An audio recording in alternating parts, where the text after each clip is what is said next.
We are about to go deep inside of the intimacies of Stan Van Gundy and a rumpled bed behind him.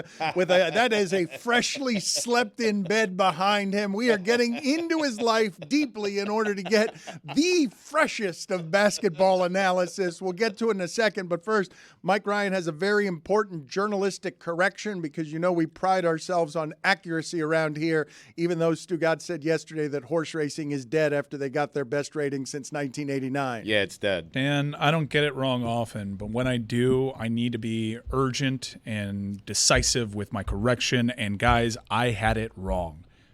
She was there. Oh. Yeah, this tweet comes from Sean Joseph. Natalie Gavreau, at SexyNatG. And again, in the interest of journalism, that handle is at SexyNatG, was back for game one for the second round. In fact, I saw a video of her happily singing along with System of a Down's Chop Suey. So it seems like next game she needs to not be there.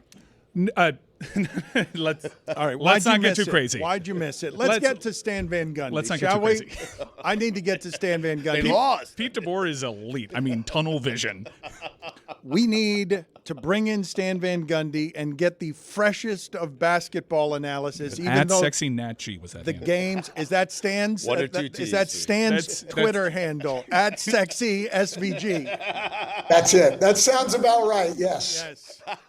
It is nice to see you, Stan. It is always nice to see you. You have told us that you would be shocked if anyone other than the Celtics won the championship. I believe that I have not seen a lot of teams in my lifetime that do it this way, Stan, where they just, over the course of the game, grind the lead from 8 to 12 to 15 to 19 to 25 to 33 with no comebacks, like where they just bury you in we're more talented than you are. Well, that's exactly what it is in the East, and I think we'll just see more and more of that now. Since I have said that about them being the overwhelming favorites, I still think they're the favorites, but we can't ignore what Minnesota and Oklahoma City are doing. I mean, 5 dominant games by each of them, playing both ends of the floor. So the NBA Finals could set up being great. What do you make of the way the league has been overtaken by the new blood, Stan? Because this is a different time. We are not used to young teams going deep into the playoffs. We are not used to the idea that a Minnesota or an OKC can do something like this without suffering a great deal. There isn't, in the history of basketball, those teams have to do some losing before they get to the finals.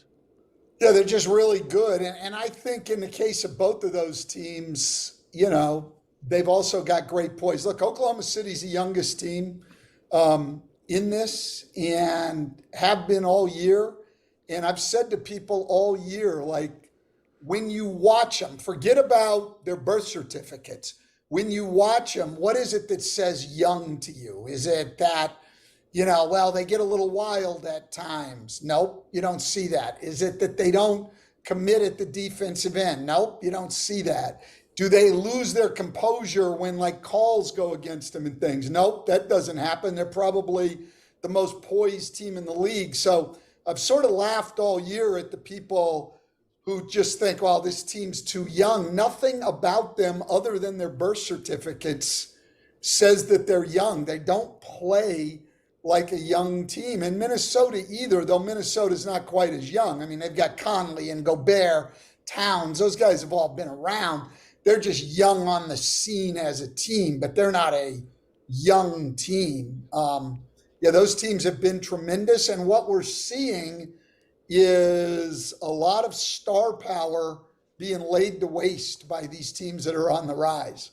Well, then does most of the credit go to Coach Daigneault? Because, I mean, the composure, the length, the scoring. This is exactly what a pro wants. I mean, what a pro needs. There you go. Very good there, Mike. You need to sing that, though. You need to sing it. What a pro Not just say I don't it. get the reference. I don't get the reference. I don't. You want to sing it for us, Stan? Can you sing Do it? you No, hear I the do not commercial? want to sing it for you. Do you hear the commercial when you're on the broadcast? Are you aware of how often they're playing this? Well, I know it's on there a lot, yes. Yeah, but it's not in your headsets like when No, you're on a game. No. I have grown to really dislike Shane Gilgeous-Alexander and Chet Holmgren. Why? Because of the commercial? Yes. Really? Yeah, no, I don't. How could anyone root for these teams? I know you just said why you would root for them, but this is a national nightmare. It's an international nightmare. And make it make sense, this commercial's playing twice as much during hockey games. Well, yes, that doesn't make a whole lot of sense, but we do cross promote.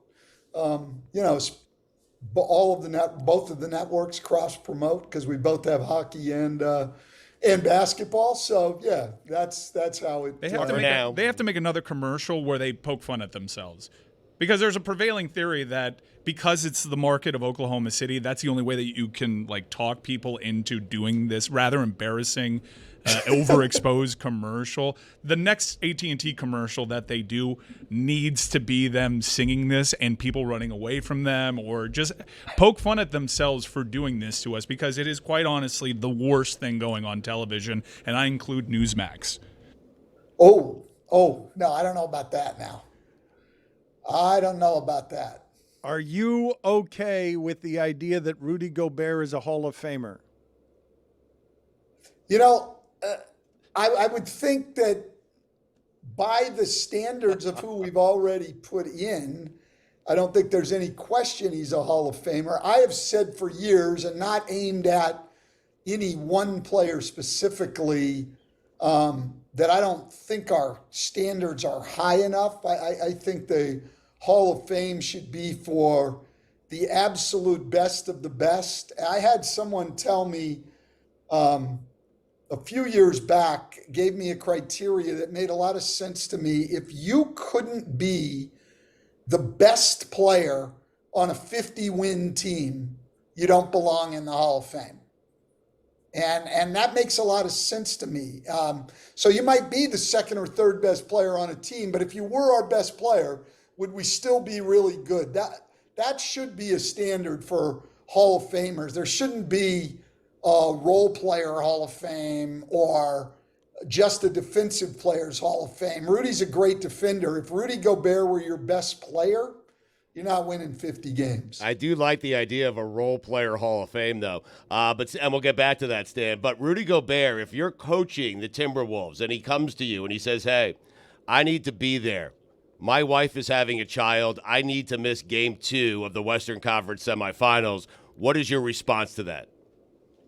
Yeah, that's his decision. I don't have a problem with that. That's his decision. I mean, look, there's very few things, if any, that are more important in your life than the birth of a child. And so, I don't have any problem with that whatsoever. Stan, can you give me a top 5 role player Hall of Fame? I'd like to do that right now. First ballot role player Hall of Famers right now. Oh, wow. I'd like to do it with you. You know what? Big Shot Bob? I probably couldn't. I mean, off the top of my head, though, there's a lot of great role players. But Bob Orry, he just picked one. Yes. You have to. That's got to be his role was to hit big shots. Yeah, Andy won many championships doing that. How many did he win? Yeah, 6? no, that's a good one. I mean, I think to me, you would look at this whole group of defenders and rebounders, right? You'd look at Rodman and Ben Wallace and wow. But they're in the actual Gobert. Hall of Fame. They're in the actual. Well, they have no business being in the Hall of Fame, is what Stan is saying. If those people are, but I'm saying I didn't say that, Stugotz, as usual. You did say that. You kinda did said say it. that. You kinda said it, Stan. Everyone heard that, right? Everyone. Stan said no. Gobert listen, and I Ben did Wallace not and say Rodman have no business being in the Hall of Fame. That's what you said. Listen, the Hall of Fame Scott Brooks is an idiot. Standards, whatever, but I just think we don't necessarily confine it to the absolute best of the best. I mean, we've got some guys in there that were never first team All-NBA. Like you should be a multiple All-NBA guy. Like you have to have been a top 10 player in your era, I would think at some time. I don't know. I just look at it differently. And then the bigger problem we have in the NBA is we don't have an NBA Hall of Fame. We're combined with international leagues and women's basketball and college basketball. And so it's a little bit convoluted. And I love the Hall of Fame. I mean, I love going through there. I haven't been in a few years. I think the last time was maybe 7 years ago, but it's a great place and it celebrates the game. But as far as the criteria getting in, it gets pretty tough. Lawrence Funderburk. Excellent. I don't think Lawrence Funderburk would be in the Role Player Hall of Fame. Just wanted to say Lawrence Funderburk. And I, in the name Hall of Fame, Yes. Yes. Oh, That's the a name Hall of different Fame. game. Wait a Wow. minute. That's a total. Let's Wow. play that game. That's a God Sham God. Is God Sham God in the name? Oh, yes. In the Oh, name. God Hall of Fame. Shamgod's in the playoffs right now too. He's an assistant coach with the Dallas Mavericks. Who else is in the name Hall of Fame? Because this Well, is. see, I'm not. This That's is way great. out of my area of expertise. But You brought it up. It's one of those things that well, I when brought you it see up when Mike brought up Lawrence Funderburk. But How about world? How not about like I'm sitting here with a list of names. World Be Free?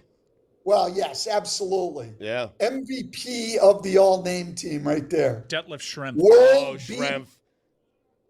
what was it? World Be Free, and then we had Meta World Peace. Detlef Schrempf, Detlef Schrempf might actually be I a think he is. role-playing Hall of Famer. I think he's in the Hall of Fame. Donald Foyle. Wow, man. Wow, you're good. You made me happy with Is that one. Stan? I did it. Look at you. I seem to tickle No, you, keep but I doing couldn't it. tickle Stan though. Look at Stan. Stan unimpressed by a Donald No, Foyle. I'm not unimpressed. Unimpressed. Didn't you You coach are. a Donald Foyle? I coached Donald Foyle. So Lucky you. I love Donald. Fat Lever. That's a good name. Oh yeah, Fat Lever, That's good a one. good name. It is. That's a good one. absolutely. Speedy Claxton. I don't think Speedy was Well, actually his name, the problem was with it? Speedy Claxton What are you is it was a talking great name. The guy never played. I mean, he was always hurt. I think it was his nickname. Wasn't Speedy his nickname? Yeah, but he went by Speedy. I No don't one care called what him his Did real go Nick. by Speedy. I don't think anyone called him Nick, if that even is his first Did name. he go by Speedy, Stan? Did somebody? I don't know. No This guy- one would have ever called me that. No. Yeah, this guy never made it, but Scooney Penn. You think Fat was his name? I mean, I coached Scooney in summer league, and I remember him as a high school player in Massachusetts. Played for a good friend of mine, loved Scooney. Look at me, Louie. Pick that name up off the All ground right, and hand it to hold me. on a second. Scooney Penn. Speedy's first name is Craig. Thank you, Stugotz. I appreciate that. Let's go out into the other room here where Jeremy Taché, I don't know if you can see this, Stan. I hope that you can. Jeremy has a scenario where you see what's happening with Jimmy Butler. You see what's happening with Pat Riley. Pat Riley telling him if he's not playing, you need to shut your mouth. Let's go Oh, out. this looks good. Yeah, let's go out to Jeremy here, who's got the plan for the Miami Heat going forward. This is how they acquired Donovan Mitchell. Let's go ahead and show Stan how this works, Jeremy. Go ahead and take us through this this. will be good. Well, it's time to just set up a narrative, Dan, because we have some similarities happening here between the departure of LeBron James from Cleveland and Donovan Mitchell. We're talking about a player in year 7 of their career, year 7 playing in Cleveland. Well, what's going to happen at the end of that season? They go out sad at the hands of an overwhelming Boston Celtics team. For LeBron, it was the big 3. Now it's Tatum and company for Donovan Mitchell. That Celtics team, by the way, beating the Heat in the first round of the playoffs. But let's go back to the draft classes of each of these players. LeBron James with the Cavaliers.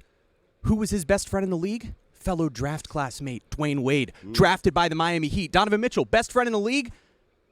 Bam Adebayo from the same draft class. So what happens? They become besties over their years in the league. This is happening 14 years apart. And what ultimately happens with LeBron James and Dwayne Wade? Well, you head to Miami, where they form a big 3 with Chris Bosh, who was already going to be there.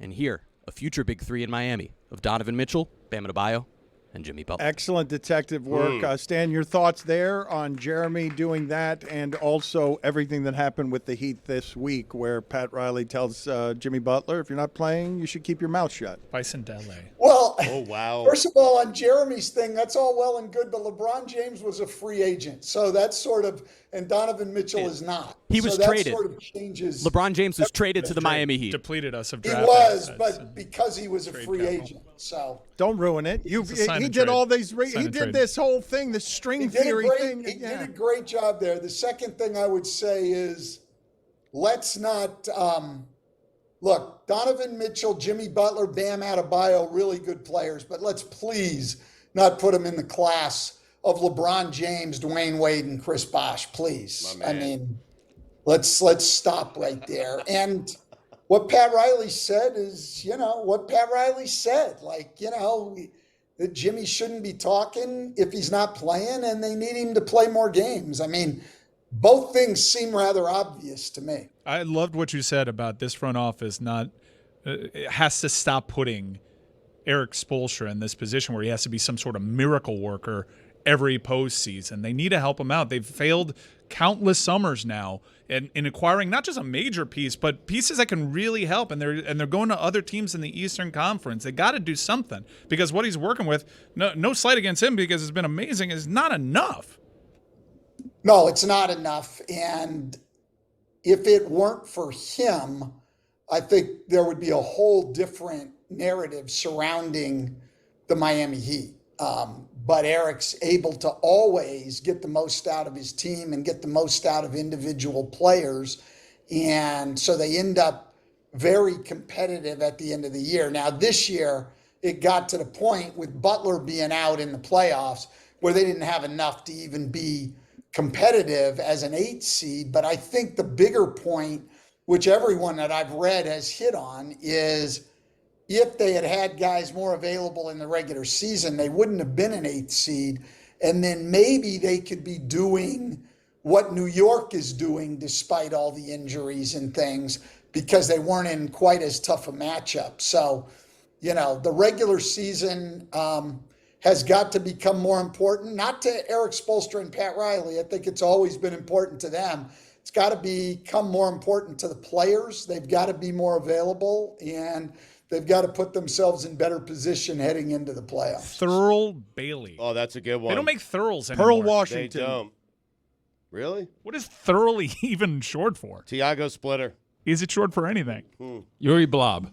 Oh, that's a good one. Oh, Pooh Richardson. There you go. Is it Yuri or Uwe? It's Uwe Blob. Oh, it's Uwe. Yeah, Yes. it's not Yuri Blob. Pooh Richardson. Nemanja Bjelica. It's a W in the middle. Stan, I am nervous about my New York Knicks. They are up 1-0 against Indiana, but it seems like because they're so limited off the bench, it seems like Jalen Brunson has to score between 40 and 50 every single night, and they're all playing the 5 starters 40-plus minutes every single night. I am nervous. Soothe me. Well, they don't all play 40-plus minutes. Hartenstein only played 36 minutes the other night. For the New York Knicks, that's called load management, 36 minutes.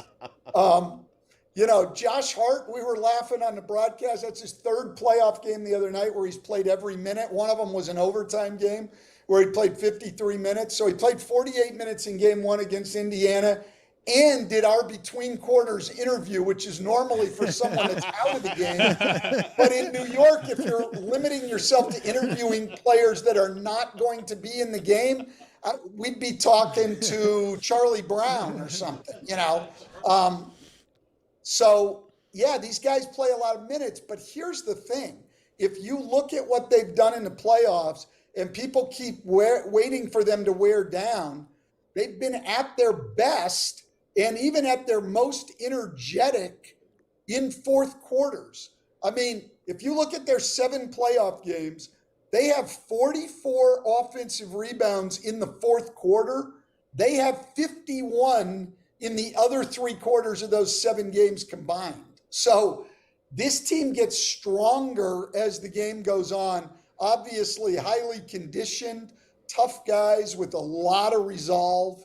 And this team's going to be tough to beat. But Indiana's very good. I mean, it's not like New York blew them out, and I don't know that New York has enough to blow a lot of teams out. The games are going to be close. New York's been good in those situations. I think it'll be a good series. Vitaly Potemko. Oh, wow. Steven Jackson and Matt Barnes said that Halliburton is not a number 1, that Siakam is not a number 1, that Indiana does not have a number 1.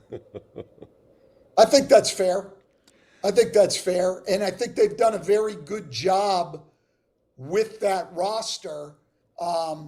But that's fair. I think that, and their line is, I heard it the other day, we're a true team, and they are trying to do it as a group. They're pretty balanced in the number of shots. Nobody uses their bench more than they do or gets more production out of it. They got 46 points out of that bench the other night. TJ McConnell had 18. Obi Toppin had 12. I mean, so they're playing 9 guys, and they're going to try to beat the Stars with 9 guys. But I would agree with Matt and Steven on that. There's not a number 1 guy, and Halliburton's not built that way. Like, he's the leading assist guy in the league, but he's not a guy who's going to try to take over a game. Now, he's got to do a lot more than he did the other night. You can't come in as a 20-point per game scorer and shoot 6 shots in a game where New York's not double teaming you. They're not blitzing pick and rolls. You know, you can't do what he did the other night. I give Dante DiVincenzo a lot of credit defensively, but Halliburton's going to have to get more aggressive. Thabo Cephalosha. Kelly Tripucka. Oh, wow. Those are Kiki Vandeweghe. Oh, look at you. You guys are good. Stan, I got to make fun of you. I really do. Because I say that you're one of the greatest broadcasters doing it these days. And when I asked you that Pat Riley, Jimmy Butler question, your response was, what Pat Riley said is what Pat Riley said. That is analysis, awesome. My friend. It's just I got it. He's right. It is, but for reasons that you guys would certainly know. But I don't want to let you. I don't want to get into a lot of Miami Heat, Pat Riley stuff. All right, so let's do Denver, Minnesota. After I say Omer Ashik. That's a good one. Whoa. Let's do. Remember his Adam's apple was massive. yes. Massive. He would get you 10 boards if you gave him the minutes. His Adam's apple was a small forward. Put it on the poll at Le Batard Show. Was Omar Asik's Adam apple a small forward, an undersized small forward? Minnesota and Denver, Stan. Is there anything more important in that series than Jamal Murray's hurt? Well, yeah, I think there is. I think Anthony Edwards' emergence as a true star in this league and Minnesota's overwhelming defense, their overall size and activity. I give them a lot of credit. I give Tim Connolly a lot of credit putting that roster together. Not a lot of people believed in today's NBA in bringing 2 centers and trying to play them together. It has worked. I give Chris Finch a ton of credit for making a rather unconventional lineup work. They've just done a tremendous job. But I think that defense and then the emergence of Anthony Edwards as a true star, and then he's got a really good number 2 guy in Karl Anthony Towns. That is a very, very good team. Andrew DeClercq. Wow. Who matches up best with Boston? Well, it's going to be one of those 2 teams. Nobody in the East does. Cherokee Parks. Nobody in the East matches up with them. But in the West, those 2 teams can both match up. And would be interesting series. Those teams I thought were really good to begin with, but I didn't think anybody could dominate the Western Conference playoffs, even in the early rounds, the way those 2 teams have to this point. Gar Hurd. Let's play for Stan Van Gundy. Tex Winter. Let's play for Stan Van Gundy the sound of David Sampson saying what it is that he likes to have for breakfast. I think Stan's going to find this fairly shocking. And I love the frosted cinnamon, the brown sugar Pop-Tarts. I love the strawberry Pop-Tarts. I love the low-fat Pop-Tarts. I don't toast them. I eat them raw, put them on top of dry cereal with peanuts and wasabi peas and some sort of spicy mix. Wait a minute, what? What is he talking about? Exactly. Like, on the Pop-Tarts, not the brown sugar ones, the strawberry, very, very good. Don't toast them. I'm good with that. But then he's putting them on top of stuff. Wasabi? On top, like, what's going on? Eduardo Nahara. Oh, Tony Massenberg. Eduardo Nahara is a really good one, Mike. And the reason is, too, that I like that is a lot of the ones we're throwing in there, the first names are actually nicknames. I think we should eliminate the nicknames and go with real names. And Eduardo Nahara, as is Omer Ashik. You know, Yeah. we should stick to their Milt actual Palacio. Oh, that's good. Palacio. Milt Palacio. But Fat Lever's real name is Lafayette Lever. I actually think that's a better name. It's an might be. upgrade. It might be is. better. I like that. Might be I like Mario Peja. Moon. I like Peja Stojakovic. Oh, that is too. That's a headlining name. You can't do that. I think Benoit he's in the Hall Benjamin. of Fame. Yeah, it's too good. Peja's too good. Oh, okay. Rashad All right. Nasterovich. Oh, But there you go. can't- Now you're playing the I game. hear it. Rashad I still hear it in Nasterovich Stephen A's is good. voice. Now, you can't be in 2 Hall of Fames. Is that what you're saying? You can't be in the Hall of Fame, the Role Player Hall of Fame, and the Name Hall of Fame. You can only be in For one the of them? game that we're playing, you can't be a star player. Right. You can't. You just can't. Okay. I got another Role Player Hall of Fame, Tony Kukoc. Really? Yeah, that's a good one. He Also might be in the playing actual the Hall of Fame, though. Yeah, I think he's in the actual Hall of Fame. Yeah. Too good. Well, again, he wouldn't be in an NBA Hall of Fame, but because of what he did internationally, he gets in the Naismith Hall of Fame. I think Our Hall of a Fame's better little- guy from those teams is Ron Harper, Stan. Role player. No, not as good as Tony Kukoc. Okay, sorry. Eduardo, he's right, though. It's got a matador's flourish, a Hispanic, the first name. Like Nahara nails the dismount, but the Eduardo. You don't get Yes, a lot of no you don't question. get a lot of Eduardos in basketball. Stan, it's No, you nice do seeing not. you. He is doing it better than anybody for TBS and TNT. Follow all playoff basketball through Stan Van Gundy. It is nice to see that smile under your mustache, Stan. Good seeing you. All right, good seeing you guys. I don't think Dan and Sue caught Juju saying, "I just came." Oh my God, it was the funniest thing in It's the entire weird. show. What was the name that made you come? That was the name where he just goes, "I just came." It was the rat-a-tat of it all. I was like, whoa, the nipples and the ass. Did Zadrunas Ilgauskas get on the board? He's too good. He's too good. Too good. He might be in the actual Hall No, of Fame. the name. I'm talking about the name. I'm not talking about the Role Player Hall of Fame or the actual Hall of Fame. I'm just talking about the name Hall of Fame. This is something, and it's a weird, weird thing, but I know our audience knows this and can do this with their friends. This is one of the strange love languages in sports where friends can get together and just try and top each other with names from their childhood past that make them smile from sports. Kevin Duckworth. Yeah, there's this whole meme where there's a couple laying in bed, and the woman's like, he's probably thinking about other girls. I'm thinking about J.J. Stokes. It's this show's I'm wheelhouse, thinking man. Joe Barry Carroll. I'm thinking Detlef Shrimp. It is the way that one works. I failed to get to something with Stan that I meant to. Can you guys put up on the screen, please, Legadou Nane, please. That's what we want. the name of and the announcement of Darvin Ham being sent away by the Los Angeles Lakers, Stugotz. I thought to myself, when I saw this news delivered this way, where it's Darvin Ham's very sad face and the word dismissed, I'm like, dismissed is worse than fired. Fired is bad. Right. Fired is bad, but all capital letters dismissed feels worse to me as a way of announcing, Darvin Ham, you've not merely been fired, you've been dismissed. Dismissed. You have to wave your hand. It feels Yes, more you do. disrespectful. Right. Fired Get outta sounds here. like Right. cold, transaction. Fired is bad. No one wants to be fired, but you're dismissed. Like I don't respect you enough to keep you here and merely fire you. I'm dismissing you. They may as well put in big bold letters, scram.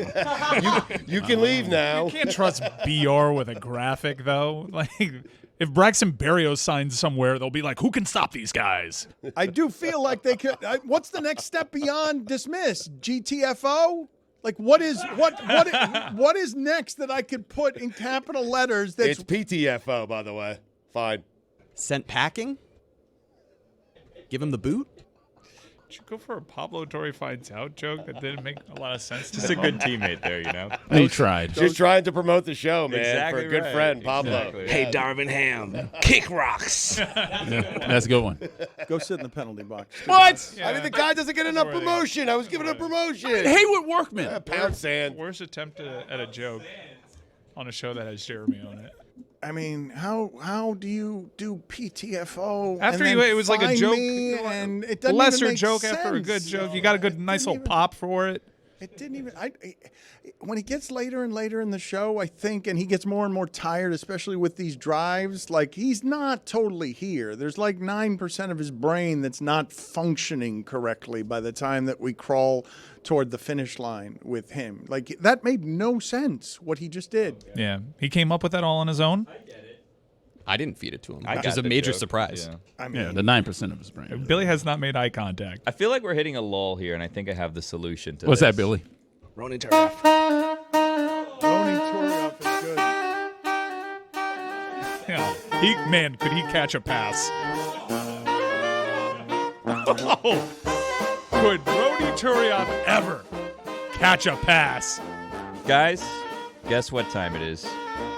Against the spread!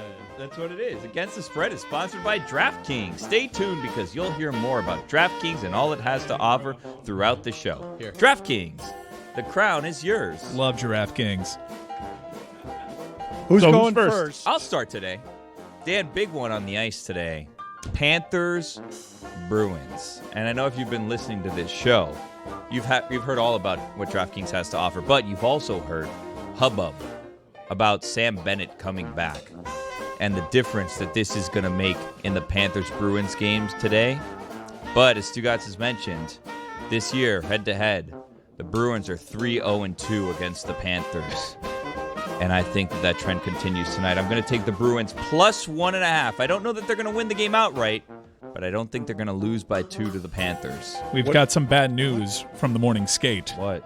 Sam Bennett was not seen out on the ice. Oh, I feel even more confident now. I'm going to take the Bruins plus 1.5 against the spread. Why are you going against Roy and Mike on this one? Why are you being someone who is betting against the local team in a game the local team has to have so that we can have a fun weekend of watching playoff hockey? Well, because I care about the consumer and I care about their wallets. And I'm thinking with my mind and not with my heart. And that's why I'm advising you to go with the Bruins plus 1.5 against the spread.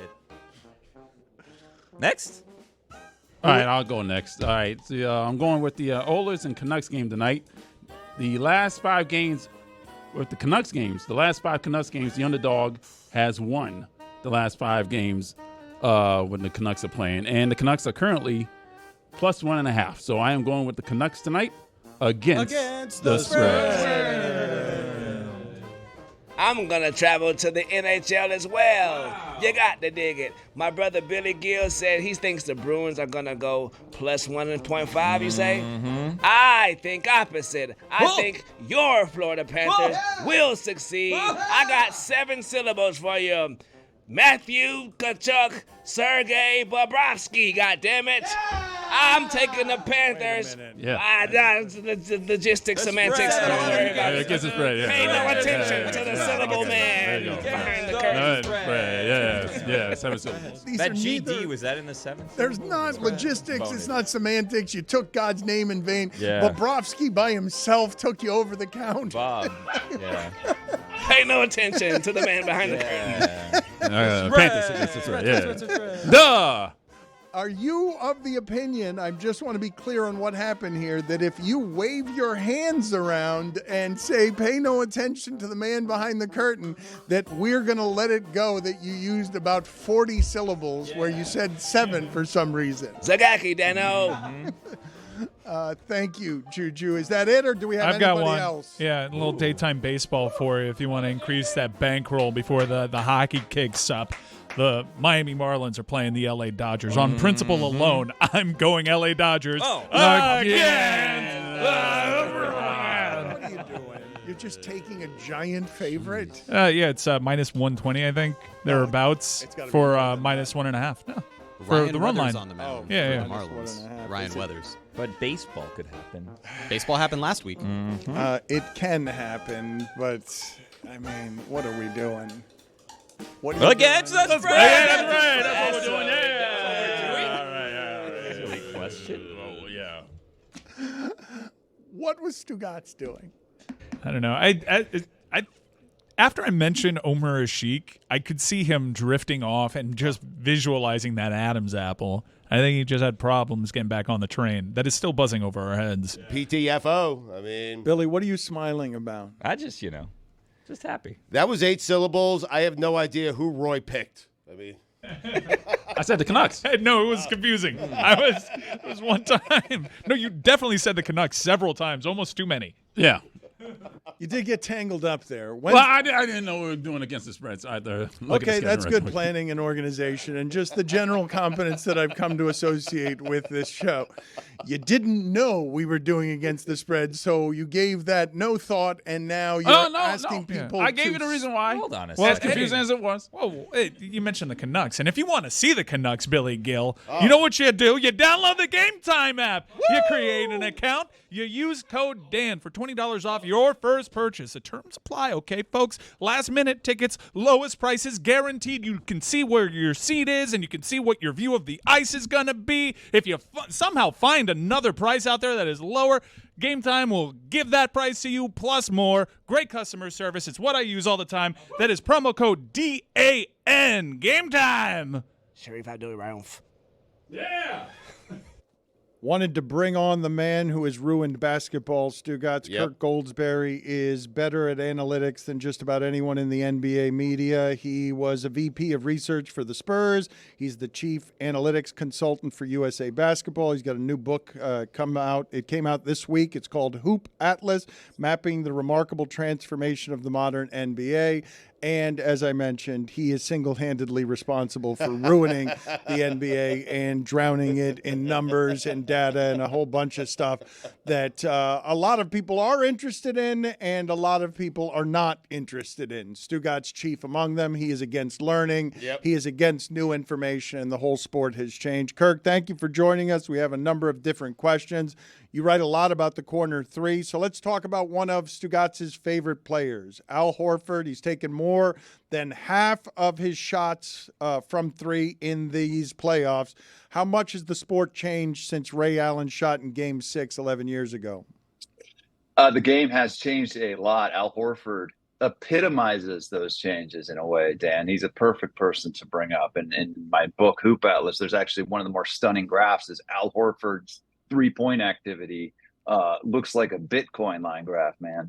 In a good, when Bitcoin's doing well, I should say. It looks like nothing for the first 10 years of his career. In fact, I think he made only like 10 threes in his first 5 or 6 years in the NBA. And now it's virtually what he does. And to me, that sort of epitomizes what's happened to his position group and what happens to the NBA. Al Horford deserves credit for extending his career like Brook Lopez by becoming great at shooting threes, especially corner threes. We have a couple of charts here of LeBron's shot selection then and now, and this is how players age. He's the oldest player in the league. How has LeBron changed into more of a perimeter player as the three-pointer has come to dominate the league? Let's put these charts up there so that Kirk can explain this and, again, do more to ruin the NBA than anyone has. Jesus, Dan. All right. So here's what happened. LeBron comes into a league in 2003. Michael has just left, and everybody still wants to be like Mike and shoot a ton of mid-range. LeBron is one of them. His first career bucket is in Sacramento in 2003, and it's a mid-ranger on the right side. That's like his favorite shot. And you can see that on that chart, that he loved that right side mid-range. Fast forward 20 years, and he is virtually a different player. And he deserves a lot of credit. Like Al Horford, extending his career. And one of the reasons he's been able to do that is because he has adopted this three-point shot. And if you would have told people in Miami that this guy would be shooting 40-some% on 6 or 7 attempts a game when he got to Miami, they would have told you he's crazy. But that's exactly what he's done, Dan.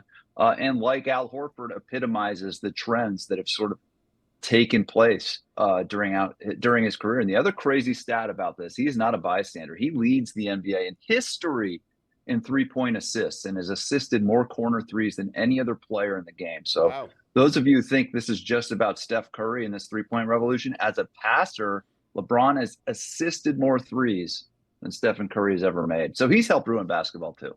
As somebody, just an accomplice, though, you are While he pours over your data. You're the chief criminal. That's correct. You're the problem here, not LeBron James. You worked for the Spurs, so Wembanyama, give us your boldest, most extreme take on what it is you imagine he's going to become.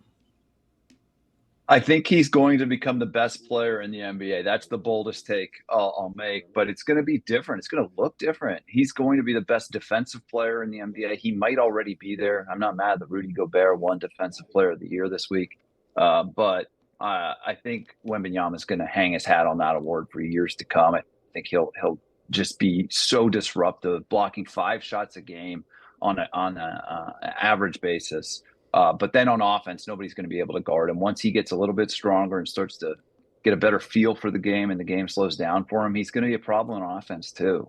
He'll score 40 points a night. Sometimes he'll grab 20 rebounds and he'll block 7 or 8 shots. It's going to be crazy, sort of like Olajuwon sort of stat lines for the modern NBA.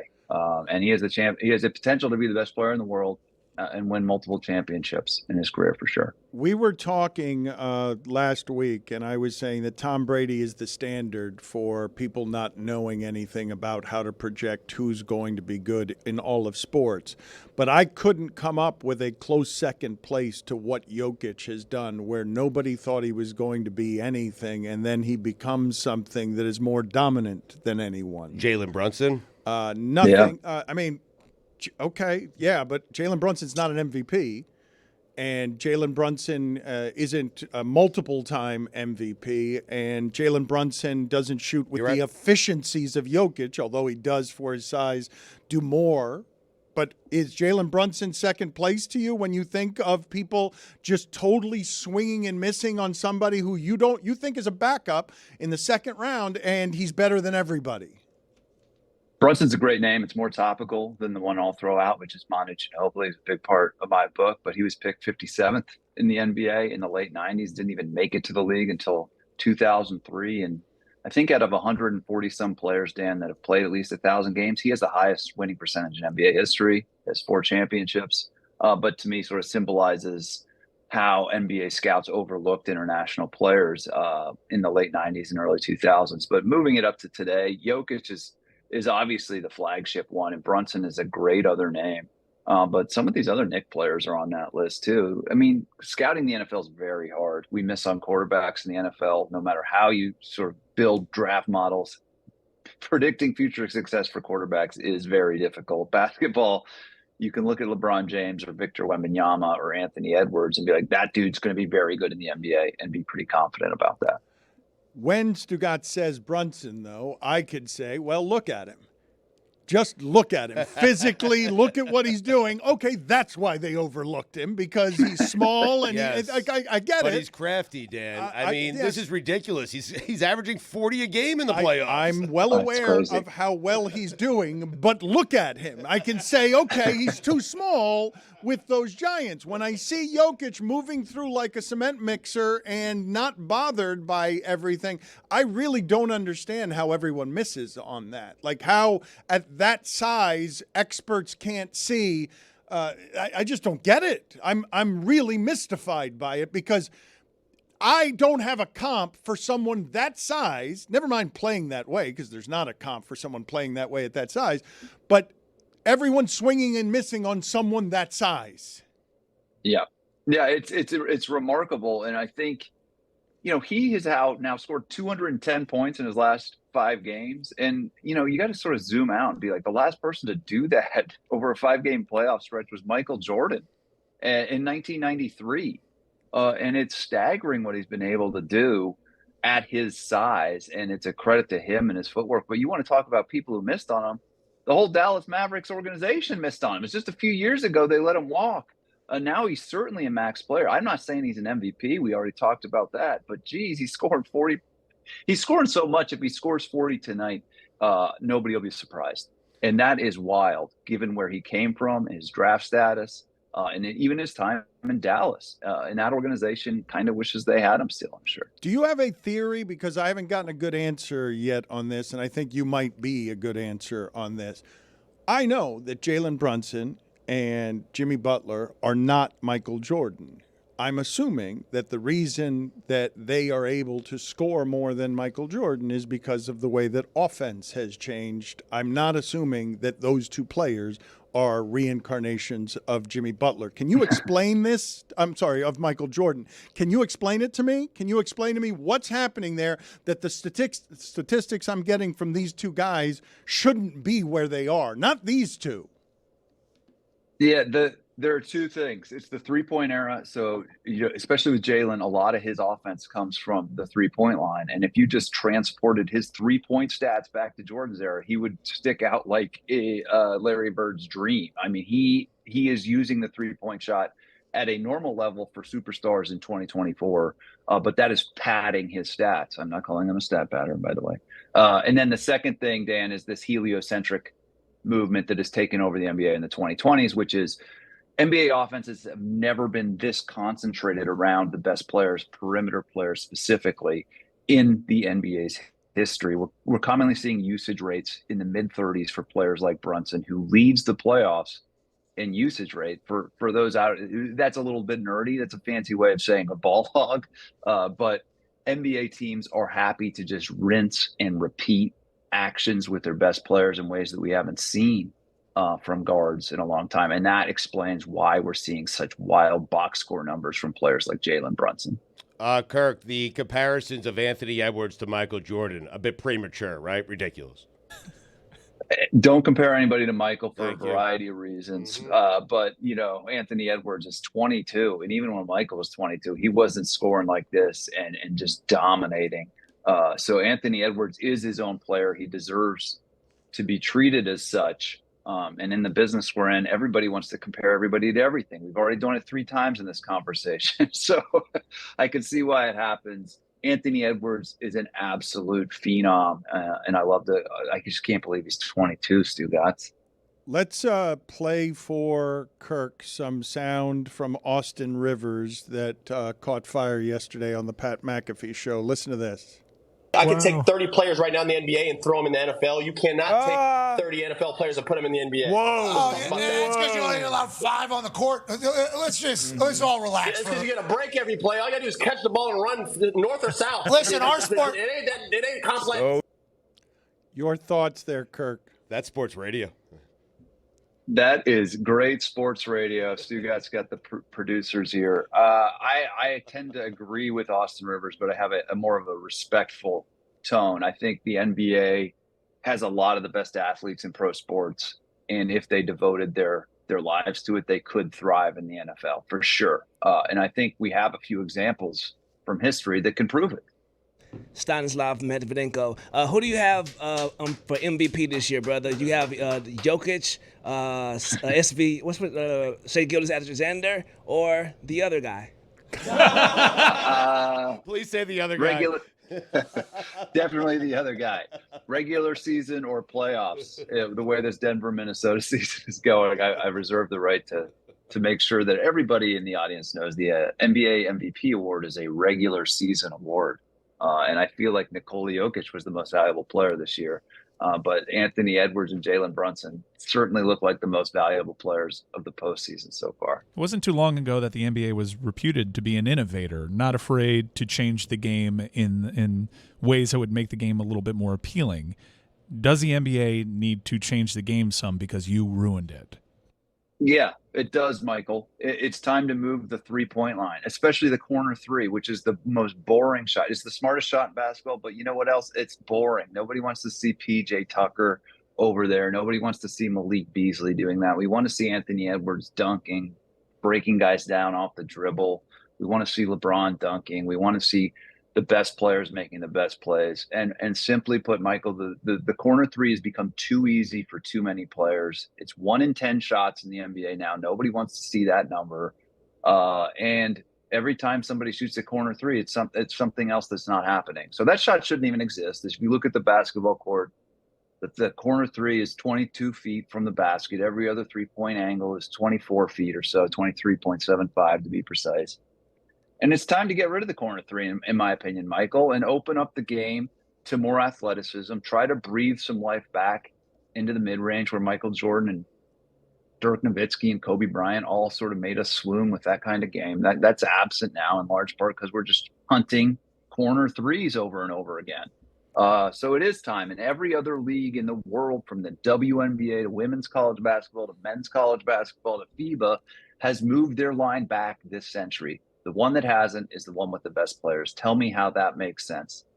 The book is available now, Hoop Atlas, Mapping the Remarkable Transformation of the Modern NBA. We thank you for your time, and we leave you with this video and photograph of the Jokic action figure. There it is, Stugotz. Are you enjoying the Jokic action figure? It is about time. He deserves his action figure. There he is, just laughing at everyone in the NBA for thinking he wasn't going to be any good, and then he's Wilt Chamberlain. Thank you, Kirk. We appreciate the time, sir. Anytime, Dan. Thank you. The New York Times is reporting that Robert Kennedy has told people that he has a dead worm in his brain. Dead worm in his brain. Y'all get away with everything. That wouldn't be the weirdest thing he's told people. I did not know that you could have a dead worm in your brain. That a worm. Did you know? Put it on the poll, Juju, at your convenience at Le Batard Show. Did you know that a worm could climb into your brain, start eating, and then die? Is that a thing that people knew could possibly be so? I don't think that he'd make that up. Like, somebody told him that. I don't think that he would. I mean, maybe he made it up, but Dr. Seuss told his ass that. You think it died because what was going on in his brain was so toxic that it died of poisoning from all those This thoughts? is why we're viewed as an echo chamber. You can't just keep it to the worm in the brain. That's not interesting enough. You got to go woke on me there. Yeah, man, that's my job. That's not your job. I thought you said your job. You keep telling me what your job is, and I feel like I should know what your job is. Well, probably. It would probably help all of us if any of us knew what my job was. I don't know what it is. I thought it was heat expert. We could have just kept it at the dead worm in the brain. That was interesting enough. We didn't have to get your political commentary on top of that. I thought this segment was just Juju and Dan. So did I. That's what I was told. Don't do that to my brother. Look, my brother can trying sit really in. hard. You had a good diagram earlier. It was cute. Thanks. It was very well produced. Juju, what were the highlights and lowlights of today's show?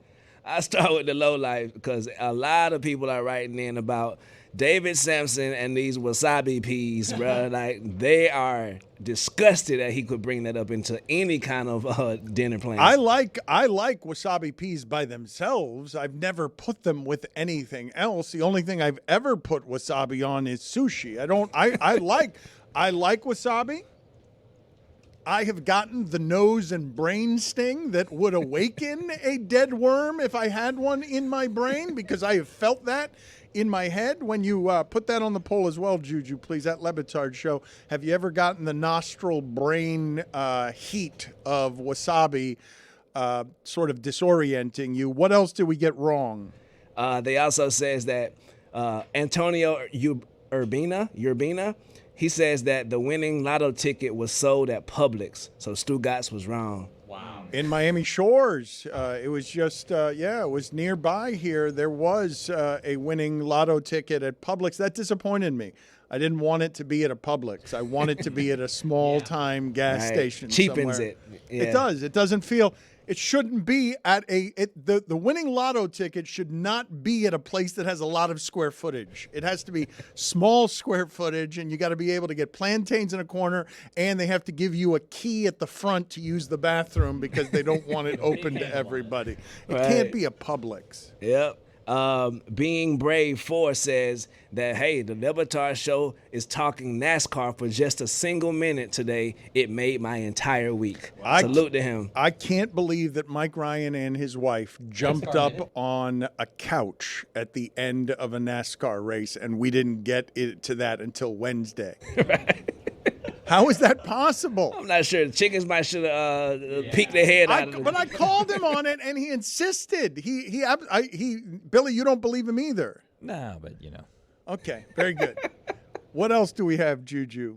That's pretty much all the complaints from today. Other than that, That's everyone it? Everyone Wait a loves minute, the get show out today. of here. I don't believe that As for far a as second. the social media now, they might not be taking advantage of this post-game show. So if you're listening to this, hashtag post-game show, hashtag spliff notes of your notes from today's show, and we're going to go through them every day. I did not think there was enough Juju in the show today, and I did not think there was enough Billy Gill in the show today. I have those as my critiques for the show. You have to tweet it at yourself, though. Hashtag spliff notes. Do you guys have any thoughts that we did not get to? Any important? I know that Billy is bothered by the fact that players throughout sports are flippant about getting fined. Oh, yeah, we can get to that. You know what? Let's do a day-long tease and tease that to tomorrow.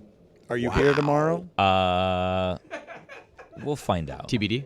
You're not here if you tomorrow. join tomorrow, You're you'll not- know if I'm here Billy, tomorrow. you're not here on Thursdays. Thursdays. I will see. I'm predicting a Chris call-out day tomorrow. Because he's just going to get drunk at the hockey game?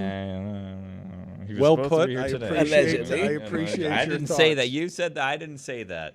Juju, any basketball thoughts for me today? Because I really didn't. I didn't hear from you enough today. I wanted to hear from you more, and I felt like the basketball coverage. We got plenty of it, but not enough of it from you.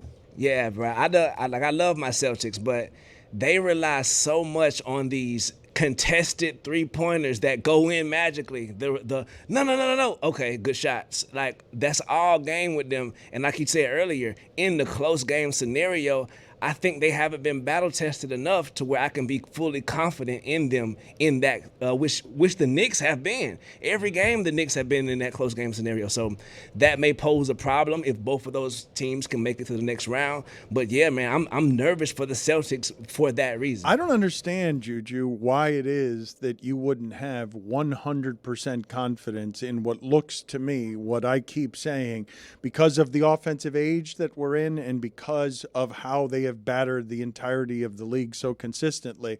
I believe the Celtics team is better than the one of Ray Allen, Paul Pierce, and Kevin Garnett. I believe that team, I've said before, they took more games to win the championship when they won the championship than any team ever had because their games were close. The series were close. It wasn't what the Celtics are doing. I don't have, off the top of my head, since the day of Michael Jordan, I can't remember swamping teams the way that they swamp them, where you're watching playoff games. And what do you mean the other team is going to be, from the first quarter on, they're just going to be trailing the whole time? And it's not just in the playoffs. I know they're playing lesser teams in an 8 seed and a 4 seed. They've done it to everybody all season, where they just hit you in the face with a fish all game. Right now they're doing it to the Jimmy Butler-less Miami Heat and your Cleveland Cavaliers. So I just think we should pump the brakes on the expectations for the Celtics. But they did it all season, though. They did it to everybody. But they shriveled in the playoffs, as we've seen multiple times. So that's the only hurdle that's left for my squad to pretty much clear, if you will. You feel me? Yeah. And also, moving over to the association last night, brother, those Oklahoma City Thunder, they play like a team. You getting buckets from Wiggins. You getting buckets from the other Williams. You getting buckets from the first Williams, like in late game situations. So I think that Oklahoma City team, bro, that's real scary right now. Did you go back and count the number of syllables that you actually It was used? 9, goddammit.